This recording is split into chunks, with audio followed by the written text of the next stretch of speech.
Kia ora e te whānau, nau mai haru mai ki Rangatahi Ke Runga podcast. We've got a pretty amazing guest for you today, whānau. Geez, where to begin? He's a New Zealand Red Bull freestyle battle champion of the universe, New Zealand DMC champion of the universe, and he's also probably one of the first, I believe, New Zealand DJs who's won an actual world title. He can correct me.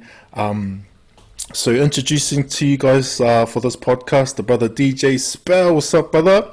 It's true, Marty. True. Just a bit of whakawhanaungatanga for us in here, but also the whānau watching. For those of you who don't know, to the brother Spell, I'm Joran. I'm from Waikato, and my favourite childhood cartoon, bro, was Sailor Moon. Bro, I even remember the opening song, bro, but we won't go there. For to you, brother Dawes. Hey, brother, ko Dawson tēnei, he rea hau no te pito o te ao, ko Rotorua. Ngā te whakaue, Aotearoa. And my favourite cartoon probably was pretty generic, very Dragon Ball Z. Massive Goku fan. I used to always try to be Goku. Dyed my hair blonde, it went that orange, bro, it went mouldy orange. You know when you can't get blonde hair? So yeah, bro, Dragon Ball Z. Over to you, brother Spell. Cheer, brother. Me now, kia ora tātou, ko DJ Spell tēnei. Hey. I grew up in the H. Yeah, West. Yeah. Tainu waka, horauta, takitumu ngā waka, and yeah, that's me, DJ Spell. Correct up. My favorite cartoon growing up was there's a couple of good ones, eh? And just I think I'm thinking too deep because there was the Sailor Moon, that Samurai Pizza Cats. Samurai Pizza Cats. But then, going into those late 90s, early 2000s, it was Dragon Ball Z hard. Yeah, for real, bro. Hard. Yeah. You know what's crack up, bro? I just recently watched the one with Broly, Legend of Broly. Yeah. With my daughter. And she was telling me who the characters were. I had to school her up real quick. Oh, it's mean. Oh, it's cool, bro. Like that. It's mean. That generational thing, I think, is pretty dope. Cause like, bro, I remember when Dragon Ball Z came out when like we were youngins, and then someone was telling me, it's even older than that. Like it was 10, 20 or so years older than, before we were introduced to it, which was crazy. But anyway, bro, we distracted real bad there. Bro, I've been watching you on social media for a long time now, but I've actually known you for even longer, and bro, you were one of the most talented dudes, bro, and I know, bro, kaore he te kumara my bro, but you're one of the most talented dudes that I know, bro. Yeah, and I think one of the things we'd like to get to know, bro, is where did it all begin, my bro? Where did it start for you, this whole DJ Spell, where you are, bro? Where did it start? There's a couple points. There's not really a starting, there wasn't like a light flicked on and it started. There were a couple things that had happened, and the first thing that happened was in '97. I went to my mate's house, and his dad was a DJ, and he showed me scratching on a turntable. That was '97, and then '98. Run DMC versus Jason Evans came out. Yeah, Run DMC, Jam Master J. Yeah, so that happened, and then the B-boy thing blew up everywhere around the world. And then '99, DJ Freeman came to my school. Yeah, wow. And so there was a DJ in front of me scratching, and there were MCs and B-boys and that. And then in 2000, I went to a b-boy jam called Raw Styles, and that was up in Auckland. And there were DJs there. There were b-boys, international b-boys. There was graffiti happening outside to disrupt the system. And then 2001, P Money came third at the DMC World competition, and I got his album. And on his album there was a CD-ROM, and it had a quick time video of his performance, of his DMC performance. Oh, All of those things. That's kind of what I think was the start. Yeah, there were a bunch of other things in there, influences, older kids that were influential on me, and things that were happening at school and in our little town, Beach Street, of course. There were a bunch of things that I call the beginning. Yeah, all of those. so there's like lots of different influences, eh? Yeah, bro. Wasn't just one kind of thing where, like you said, the light bulb just switched. There's a whole bunch of things that happen and then amalgamated into what we know now as DJ Spell. Yeah, pretty much, yeah. Bro, you talked about some pretty prominent historic New Zealand of like hip hop events and places. Like you talk about Raw Stars, I was like, whoa, that's taking it way back. Like I remember my older cousins talking about that. And then you talk about the historic hip hop event in H-Town called Beach Street. Were you always into hip hop, bro? Like was it just you were gravitated to that, or? Yeah, I think I was. I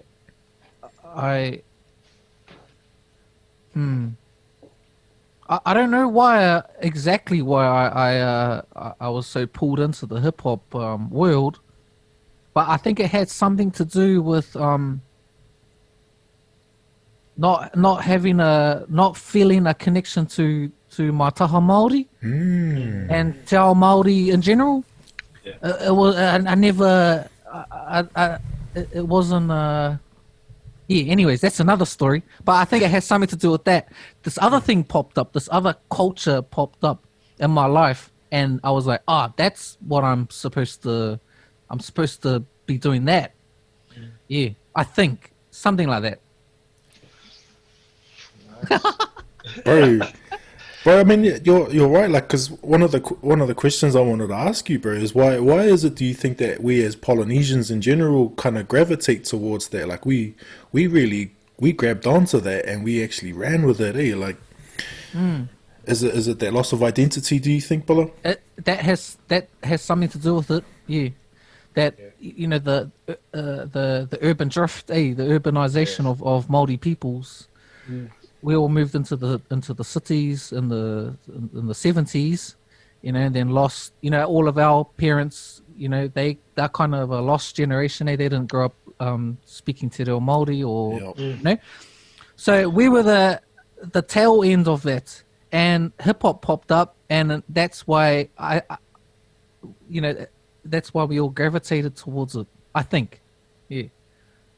Probably. No, like it's you know, it's a part of my life, and I know the brother Dawson too. Like we all listen to rap, we listen to even R&B, we listen to a lot of we're influenced by especially black culture and black music from the States. It always comes down to like ethnic minorities, bro. That's like, it. Yeah. Indigenous people, minority groups, especially in urbanized areas, like environments, but we usually tend to gravitate towards hip hop because it's the outlet. It's an artistic outlet. It allows us to figure out who we are, like you're saying about that identity thing, bro. But can I ask you, bro, because you speak a lot of te reo, bro, in a lot of your streams and a lot of your videos, bro. Bro, there's a lot of kupu Māori in there. What is it like to you now? Like, what does being Māori mean to you? Like, is it an ongoing thing in terms of your identity, or like, bro? Because you're pretty hearty, bro. To be honest. What does it mean to be a Māori? Is that I guess what is it to you? Yeah, it's a weird question, but. Yeah. That is a weird question. I think it is an ongoing thing. It's one of those things that you never stop learning about. And I've been through different, you know, like I'm not a Māori, Yes, I am. Like, you know, like, actually, I don't have a choice. You know, like, Yeah. uh, and going through the hip hop,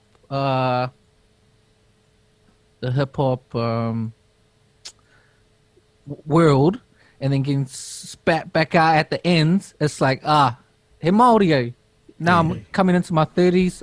I'm well into my 30s, and now it's like, actually, hip hop has given me this really cool foundation for like, it gave me tools to be comfortable with who I am, and I'm a Māori. Pretty much. Hey, Whala kōras British whānau.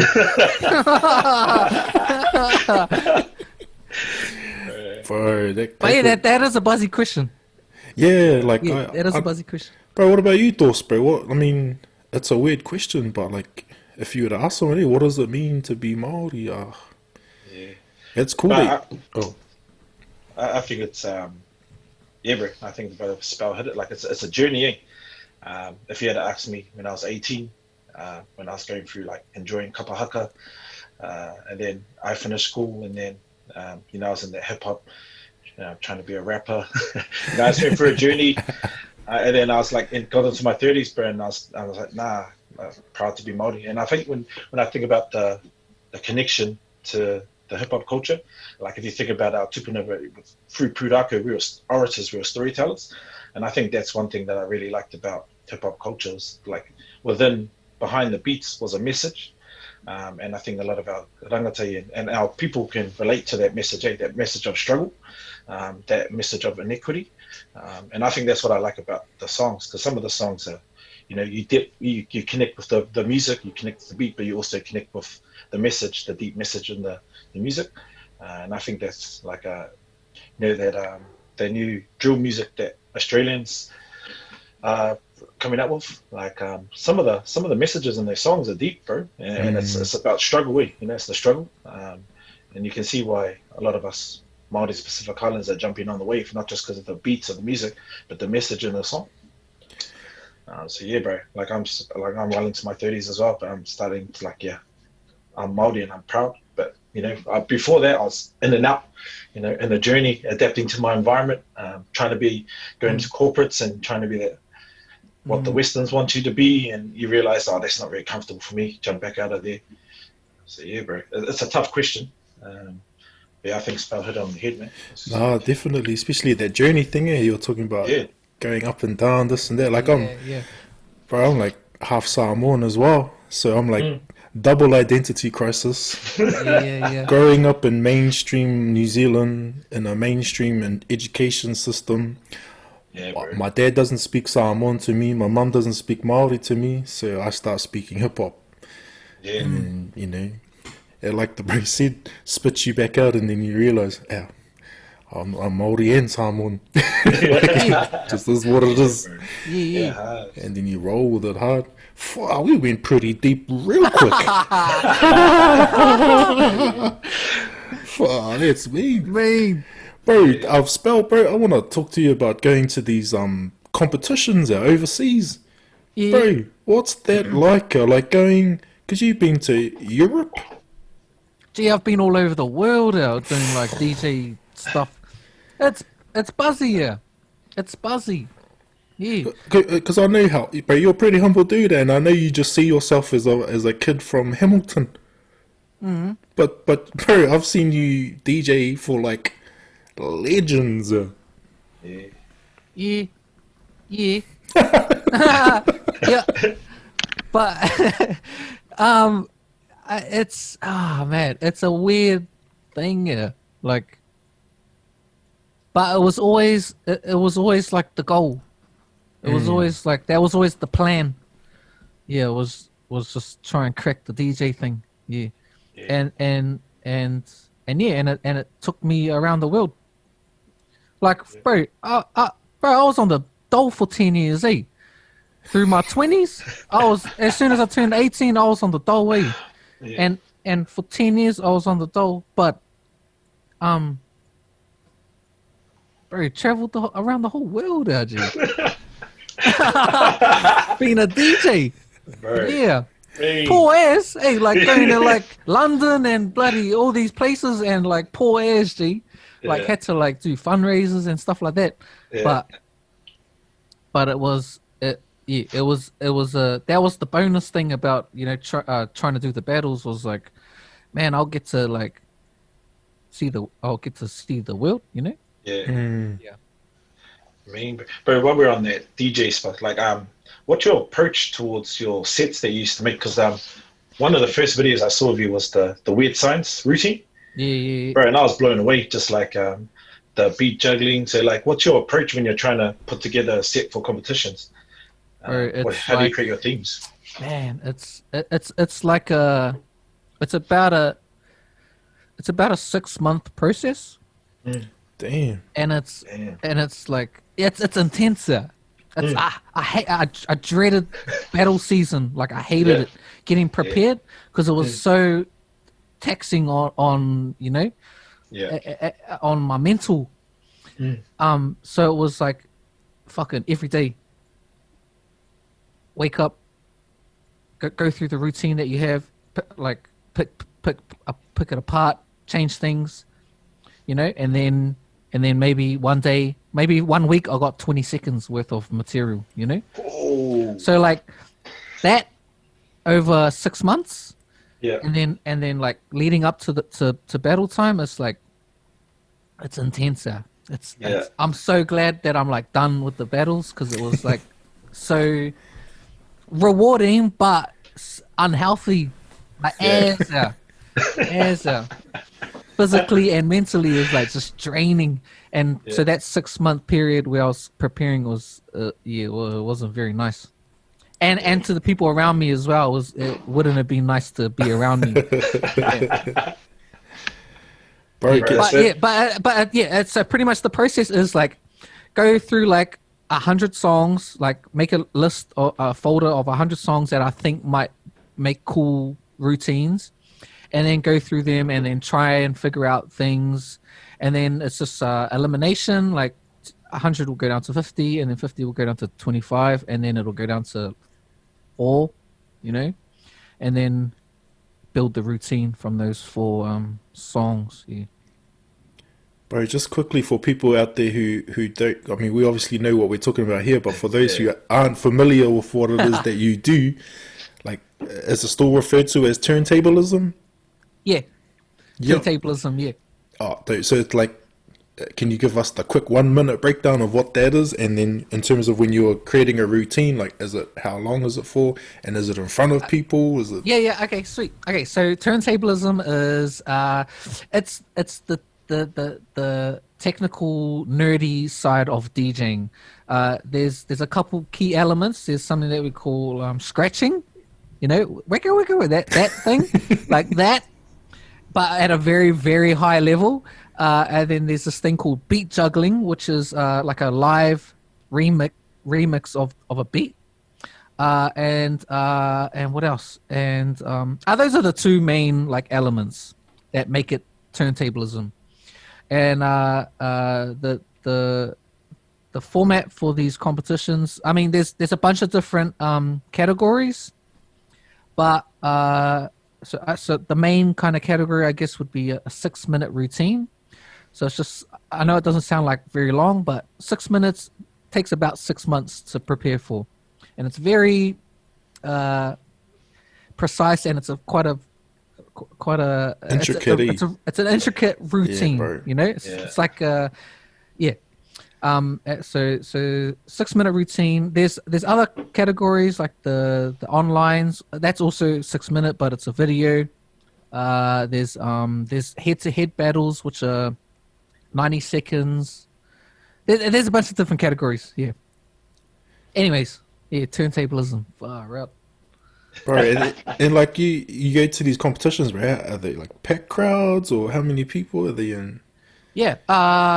So each country, or not each country, but maybe 20, 25 countries will hold national competitions, and so first you go through the national ranks.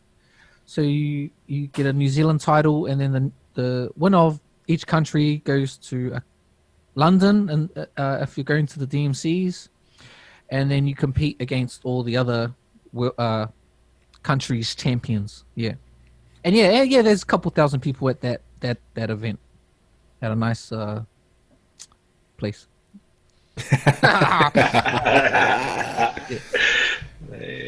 Hey, Oh, that's crazy. Because I mean, outside of being a DJ turntablism, you also make music, bro. Yeah, bro. Yeah. So yeah, when I started DJing, I kind of got introduced to beat making around the same time. This is third form, fourth form, and yeah, bro, make beats. Yeah, hard. make cakes, you make cakes. Cakes. Yeah, hard. Yeah. Did you always know how to play like instruments, or is it something you just learned as you grew as a? When I was a kid, because both my parents played the piano. My dad played the organ at church every week. You know, uncles, aunties all play. And you know, there was music around our family. I took piano lessons as a kid, but I wasn't. Man, I was like the worst student. I wasn't good. And it was. And like now, as an adult looking back, it's like the teachers that my mum like would give me with like these old like white people, classically trained, you know, like you do it this way only, you know. Yeah. And that part, I didn't like. Yeah. And so I was super anti. I was like, I hated it. Yeah. I hated it. I hated piano, and I didn't learn much. But then getting into beats, and then going into my 20s, it was like, actually, the piano can come in handy with my production. And then I started learning on YouTube, bro. Started doing like YouTube tutorials, yeah. So it's just been that buzz for 10 years, learning off YouTube. Yeah. What was the first program you used, bro? Beat making program. The first was... Bro, can you walk us through the progression, bro? Bro, yes, there were a couple. I got a PC Mag had like a demo disc that it used to come with, and there was one PC Mag that had like, it was like a music edition, so it had a bunch of like music related software, like demo software. And on that demo was there was one called Gold Wave. This is December 2000. This is right before I started high school. So there was Gold Wave. There was one called Cool Edits. There was another one called Cakewalk. It was those three. That's what I was introduced first, and then I got Fruity Loops, and I didn't like it. And then I got Acid Pro, and I liked that. Yeah, and I stuck with Acid Pro for a long time, for like 10 years. Yeah. You still using Acid Pro now? Nah, my PC died 5 years ago, and then I was forced to like use my Mac, and my MacBook was like my DJ computer, right? Yeah. But I got Ableton after that. Yeah, and I've been on Ableton for the last 5 years. Yeah. I love it. Yeah, bro. For a young, young rangatahi out there who's up and coming, because bro, they sounded like some struggle demo CD in a magazine. Oh, yeah, bro. Yeah. I mean, to now where technology is so advanced now, what would be like a foundation gear, equipment, software that a young person should kind of look at if they were trying to get into beat making or producing? Bro, okay, so like I teach kids beat making, like that's my gig. Yeah. And man, they like, they're so beyond, they're so quick like on technology these days. It's like, anyways, there's a couple online programs that are like free, and they're like, it's like Fruity Loops, but it's just a website, and you can like put in your own sounds and like save and share with your mates and like work on projects together. Yeah.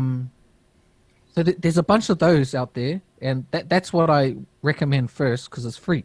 It's just on a website. But also there's a bunch of apps, like free apps that you can get on your phone. Like everyone's got a smartphone these days.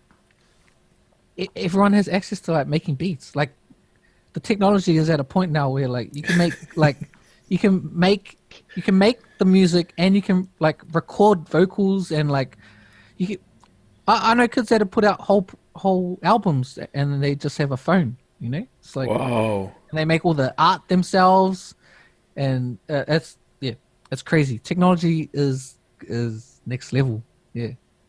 Like it's crazy. Damn. I remember watching a video of yours, and you were kind of saying how you were taught in terms of like getting samples and using vinyls, whereas now it's like in the palm of their hand, just click, and they've got like a whole folder full of. Bro, yeah. Click. Go on YouTube. Bro, you can go on YouTube and just type in like super rare 70s soul, Japanese jazz fusion, you know, and there will be a list of like 1,000 songs. It's like every song is like dope. You can sample any of it. That's crazy. Whereas, you know, DJs that I remember growing up here were like digging. Like, Yeah. Like what do they what do you guys refer to it now? Is it digital digging or? Yeah, digital digging. It's still digging. It's just not, you're not physically digging anymore.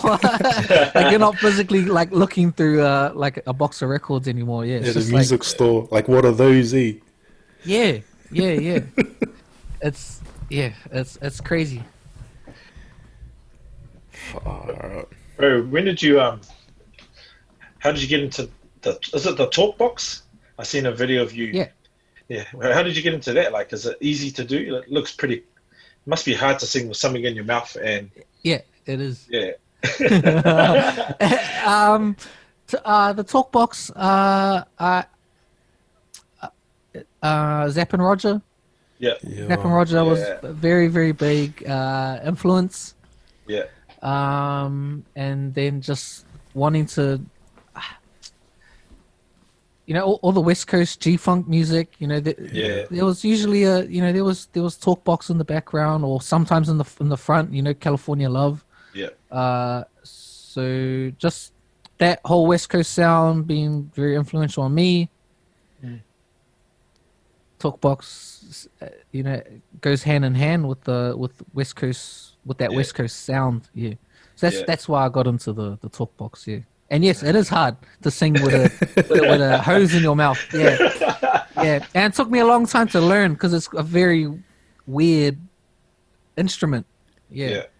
Bro, I'll tell you one thing, bro. My son's 15, and he watched one of your live streams before me on Twitch because he's the gamer on Twitch. Yeah. And then one of his bros from school shared the hoi ho bit. And he's like, a horse playing the the piano. What the hell?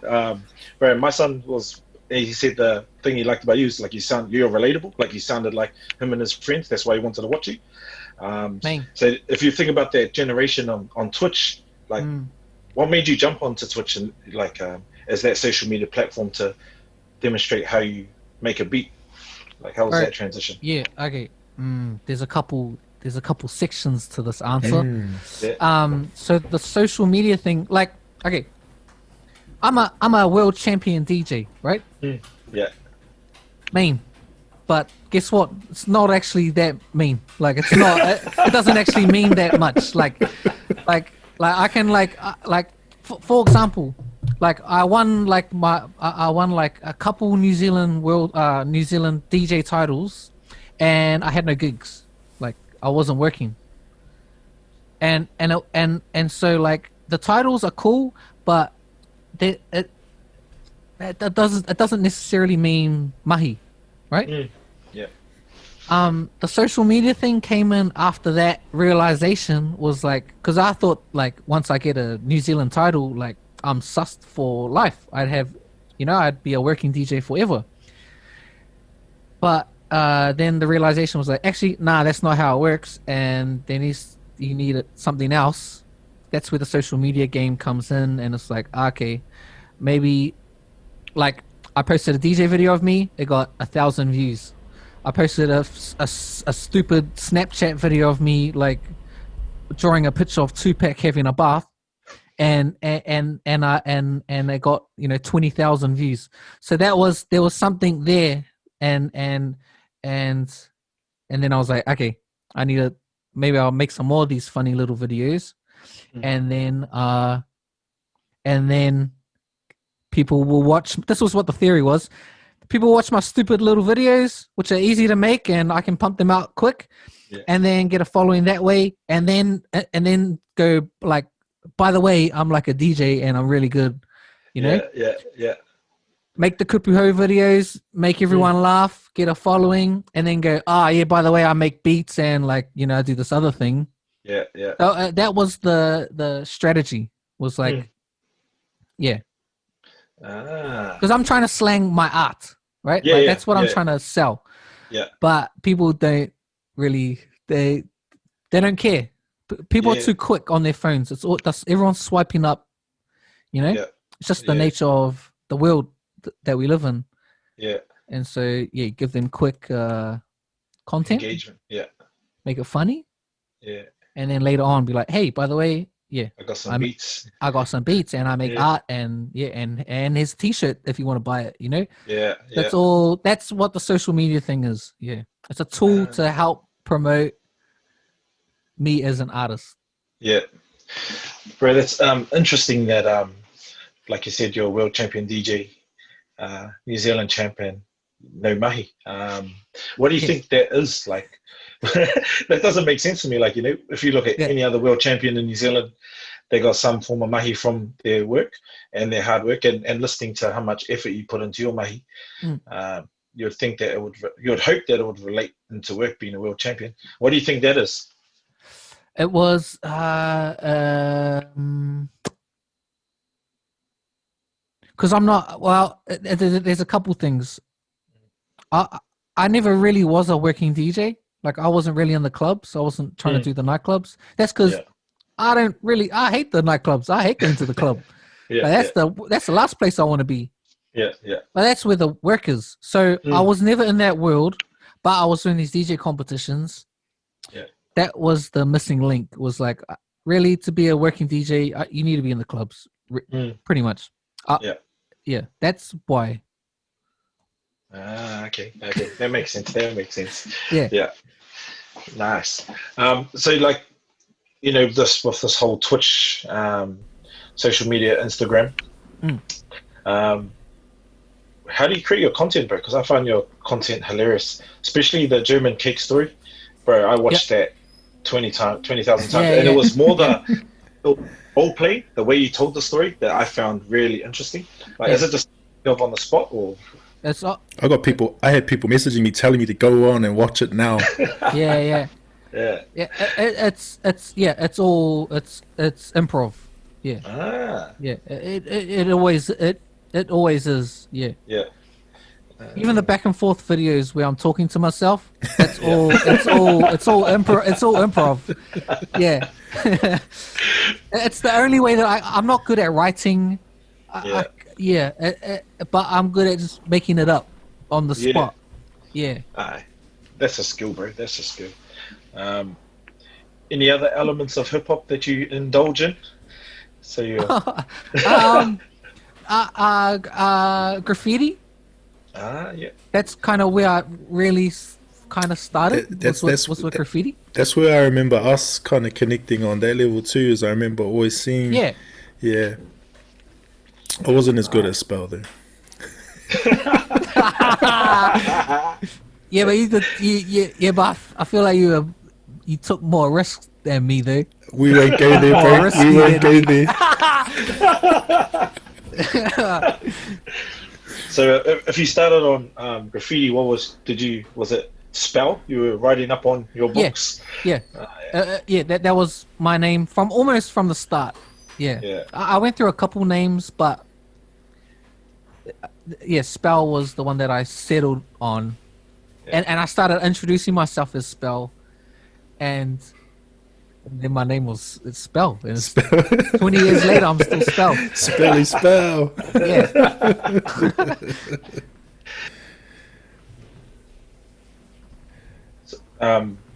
Sorry, bro. Awkward So silence. Because I didn't want to ask the question because I feel like it's stupid. But where did the name Spell come from? Like, there's a story behind it, or just? It's not really a story. There's not a cool story. Nah, not really. Not really. My name before Spell was Spec. S-P-E-C. Yeah. I remember this. Yeah, it was SPEC, and I got that off the internet somewhere. I just stole it off the internet, and I went out and did a thing, Spec, and then kids at my school knocked on me, and then my parents found out that I was Spec, tagging around the hood, and then I changed the C for an L, and I was like, no one will know, no one will know. Yeah. Surely not. And that's it. That's the story. Yeah, that's all it was, and it stuck. Yeah, and then somewhere I added another L, and yeah, that's the story. It's a pretty good story. It's a pretty good story. Spec, eh? Spec. What could have been? Yeah. It's very like So what's in terms of beats? Has it got any up and coming young artists that you're working with? Young artists that I'm working with. Or any young artists to look out for? You know what, bro? I'm not. I don't really work with other people. Not really. Yeah. Yeah. Like I sell beats, every other day. But I'm not like working like with people. Not really. Yeah. Not yet. Anyway, I'm not at a point where I'm trying to produce a whole album or something. Yeah, not really, bro. Yeah, I mean, people have bought 10 beats off me at a time, and then they put out an album. So there's albums, there's like whole albums, like Spell produced albums, but yeah. I don't know if Dawson had this question coming up, bro, but who's your top 5 like producers or? Oh man, that's tricky. It would be something like, I don't know. I'll just say the first 5 that come to my head is like Battle Cat, DJ Quick, like Warren G, like Dre and his whole like circle of producers that work under him. Man, there's two like Preem, like Pharrell and the Neptunes. Yeah. Scott Storch is a big influence on me, especially with the being a pianist. Yeah. P Money was a very big influence on me with the beats, just because it was someone from here. You know? Yeah. And then like Neezy, like Anonymous in South Auckland, like there's heaps. Sick Drums, Smokey, Tene, So there's a lot. Yeah. Yeah. So I just gave you like a top 5 like international and top 5 New Zealand. Yeah. Nice. Bro, what about if you had to choose like top 3 up and coming, like for New Zealand producers, not like current New Zealand producers. Top 3. There's so many. Yeah, there's so many. Yeah, there's so many, and I can't. Like, there's so many that I like don't know their names. Yeah. Like not even that long ago, 5 years ago, I could just be like, oh yeah, I feel like I kind of know like the names of all 100 of us in New Zealand. Yeah. But now there's like 1,000. Damn. Yeah, and it happened within this last 10 years. It's like kids are making beats these days. Yeah. So that's Yeah, it's good and it's bad. There's a lot of us now. Yeah. There's, you know, you're competing with a bigger chunk of people, but quality's getting higher and the age is getting younger and younger. Yeah. It's going off the back of that Beats question, bro. Who was some inspirations for you growing up, bro? Could be not producers, maybe not even producers, could be whānau, could be people that you looked up to growing up in big streets of Kirikiriroa. Yeah. There were heaps. Of that. I think my biggest influences were not what was on the radio, not what was on TV. It was the kids that were around, like, you know, around me on a day to day. Yeah. So they were, like, there was like my cousin Clayton, who like showed me like what tagging was. Yeah. And like taught me how to do straights and taught me like how to like do little bubble letters and stuff like that. Yeah. And then there was like my other cousin Bubbles, who was like a really dope, like he was into comic books and he was a really dope like artist. Yeah. There was we had like a bunch of whāngai kids that would come and live with us. And one of them was his name was Joseph, and he was from Auckland, and he came and lived with us. And he brought music with him, you know, like hip hop music and Friday. He brought the movie Friday, which is like the best movie of all time, right?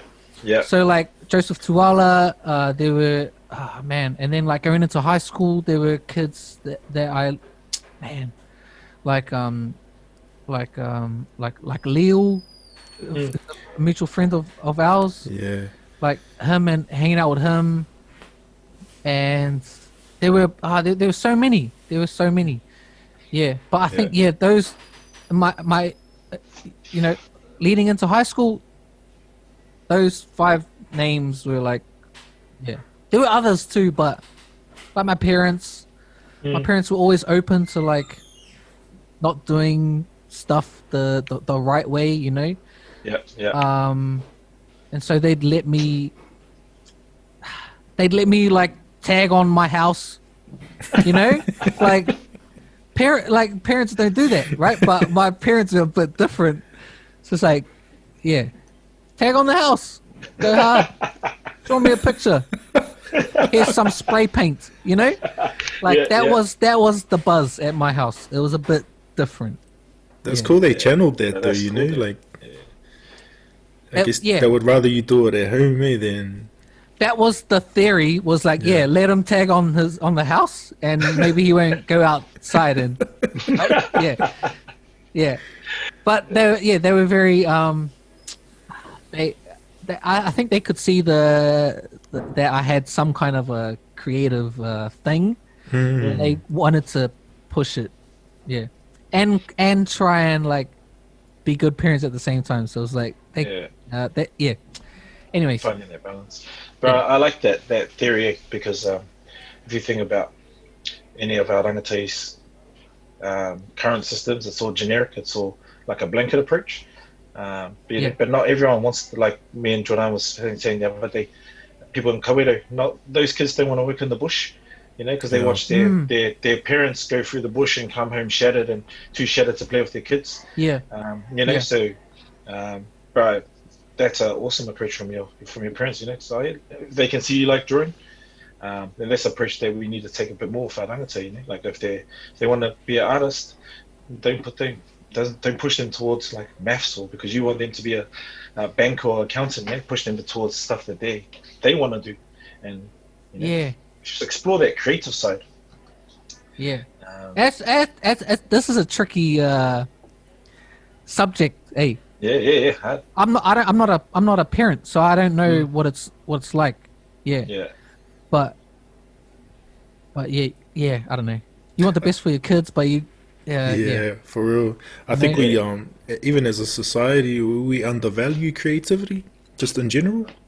Bro. Like, man, you know, creativity having creative people, they're problem solvers.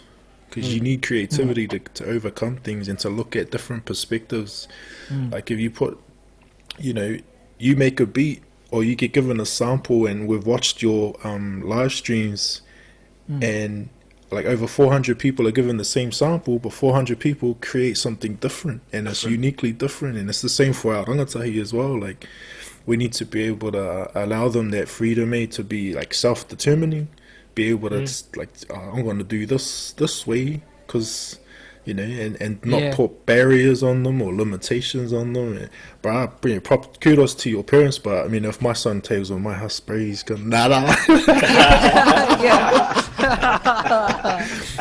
But what a cool way though! What a cool way to channel that. And now look, you got a world champion, son who's traveled the world and he's creating music and inspiring young people like globally, not just in Aotearoa, but around the world, man. Like it's pretty cool, bro. Props to you, brother.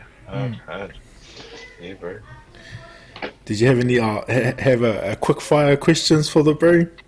Dawson? Yeah, bro. I got a couple. Okay. This is a little segment that we do in our podcast, Brother Spell, that we don't tell you what the questions are, but they're quick fire questions, and if you can just answer them as fast as you can, just off the top, so that they're organic and fresh. But they're nothing. I hope I actually haven't seen the pato, Brother Dawson. Yeah, bro. Okay, we got how many? We got 1, 2. We got 5 questions today, bro. All right. So first one. Are these should I be giving one answer, one word answers? Bro, give what comes to your head. Bro. Okay. Straight from the heart. Okay. Favorite kai from New Zealand. Irvine's mince and cheese pie. Ooh, it's a good one. I answered that quite too quickly, Bro, that was like, nah, bro, that's perfect. I don't know if that's a good thing. That can't be a good thing. What's the one thing you miss most about New Zealand? Irvine mince and cheese pie. Yeah. Damn, that's not good. The 6-pack, just like the 6-pack. Oh, it's that thing. Like you hear people talk about it, like Australian pies are like not good, and then you're like, like, and then you move here, and then it's like, yeah, actually, damn. Yeah. I could do with Irvine's mince and cheese pie right now. That's how bad it is. So there's 4 elements of hip hop. If you had to choose one to stay in for the rest of your career, which one would it be? 4 elements, only one, bro, only one. You can stay in one. DJing. Yeah. Nice. Second to last question. Damn. No more tagging on the house. 3 pieces of advice for young rangatahi wanting to get into beat making or DJ. 3. Yeah, 3. Don't listen to pakeke, because we're from a different generation and we really don't know. Yeah. You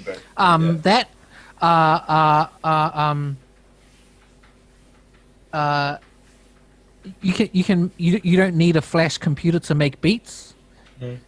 Get that out of your mind. Like you have all the resources that you need. So go. Like you don't have any excuses. There's no excuses. Number 3 is if making music or DJing is your lane, you'll know within a year. Yeah. And if you do know, go all in. Yeah. Nice, bro. I like that one. And last one, bro, is little bit of an opportunity for you, bro, to plug your free spell shirts, spell merch, bro. Those are done. They're done. Those are done. Those are finished. Yeah. Bro, I wanna thank you from the bottom of my heart, bro, for providing sizes for. Yeah. That's all sorted, eh? Yeah, bro. Yeah, sweet. Okay, me. Yeah. Shout out to Diana. Straight up. Yeah, bro, there's this thing, bro, that I call waisism, bro. And it's when I go into a store and they don't have my size, bro. Okay, how you fellas are racist. Hey, Oh, bloody Bro, hell. I just did you have any last partai, brother Dos?